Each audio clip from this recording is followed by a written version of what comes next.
Hello, my name is Luke Poor, And I'm Jake McConnell. and we are professional film critics. Today we're going to be talking to you about Silence of the Lambs. It's by Jonathan Dane, and it's from 1991. This is not an original idea, however. He got it from a novel in 1988. All right, so this film has won many awards since its release. It did win the Big Five Academy Awards, including Best Picture, Best Director, Best Actor, Best Actress, and Best Adapted Screenplay, making it the third film in history to accomplish that feat, winning all five of those big awards. It did actually win multiple other awards as well, but we'll just talk about those five.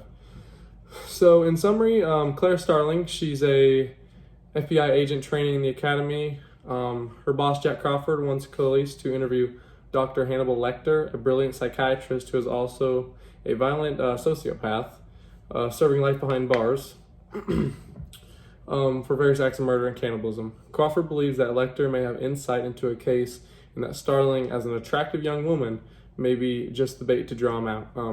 Crawford's idea eventually works in the end, but the path to finding the quicker isn't as quick as it should be. So Dr. Lecter plays multiple mind games, and those made his character great, but also made the movie great as well. Now that you got that, we're going to give you an overview. The movie overall was one of my favorites, but if we were to mention everything, it would take all day. So some key focuses that we're going to talk about in this analysis is the suspense and dramatic irony, Lecter's introduction, which is one of the main villains, and then there's villains as main characters, which you do not see too often. Then this movie has good transitions, and then there's an interesting treatment of women in this film that wasn't seen in 1991. Then we're going to talk about the ending, and finally transsexuals. So on to get about women, the actors in this film do an excellent job of the role fitting the particular character. The innocence of Clarence Starling, aka Jodie Foster, made the viewers be compassionate with her, yet were able to feel her strong personality. She had deep down in her. When this film emerged in 1991, women taking leadership, doing a man's job, and being independent wasn't seen much. In multiple scenes, Clarice is hit on and disrespected. Chicago, Detroit. What?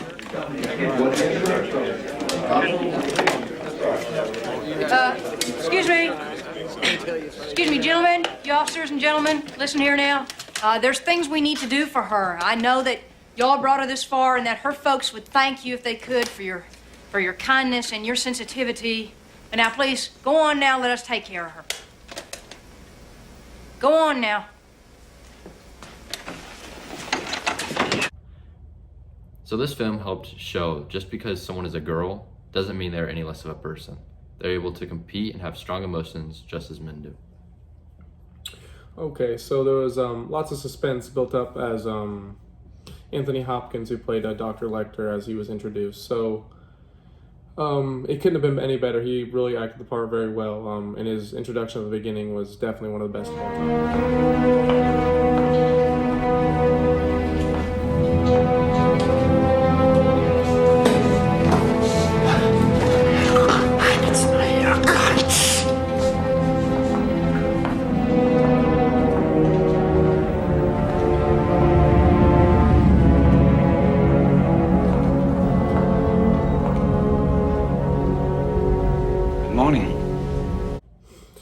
So prior to his entrance that we just showed, Demi, the producer, did a great job building anticipation as well. So many precautions were taken to get all the way to the prisoner.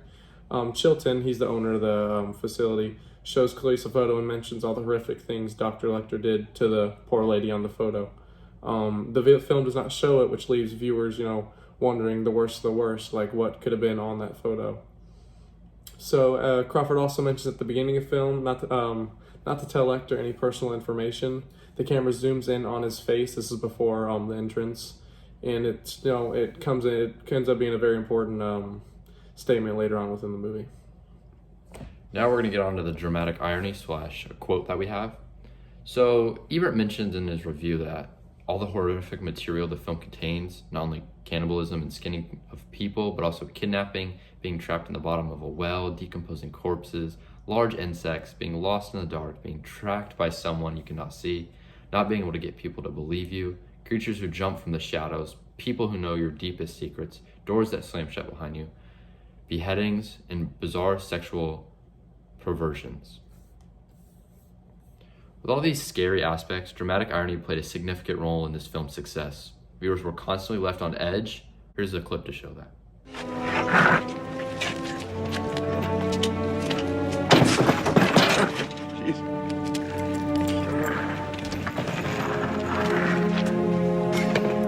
Can I help you with that?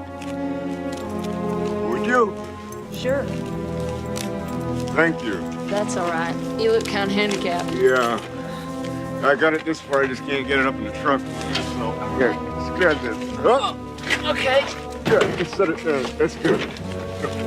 Get in the truck, and I want to push it all the way up. I really appreciate it. Thank you. Thank you. Yeah, push it all the way there. That's good. Yeah, that's good. That's great. Okay. Hey, say, are you about a size 14? Sorry.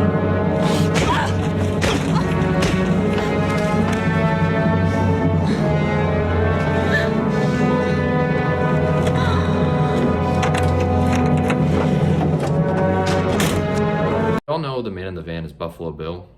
As Catherine goes to help, we all scream at her not to go. Another great example of dramatic irony was toward the end of the film. Clarice went into Bill's basement and the lights get shut off. The cameras turn to Bill's perspective as Clarice is completely unaware of his presence. Here's a clip of that.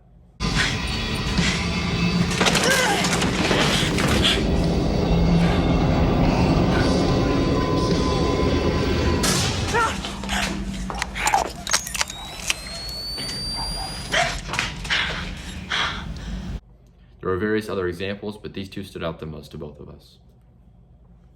So from one scene to the next, the film did a great job of holding people's attention. Never forget what he is. And what is that? Oh, he's a monster. And I looked in the phone book, and there's a yourself storage facility right outside of downtown Baltimore, sir. Our little Billy must already be searching for that next special lady. Yeah, then she had to die trying to fed him honey and nightshade, kept him warm. Somebody loved him. Paul Krendler's over here from Justice. She's asking him to take over in Memphis.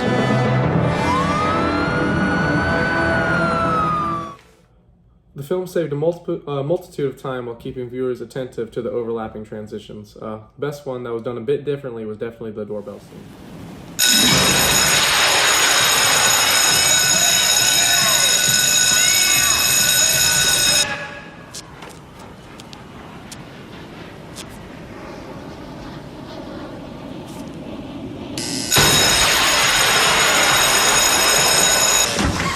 Hey, I'm married. We're going in.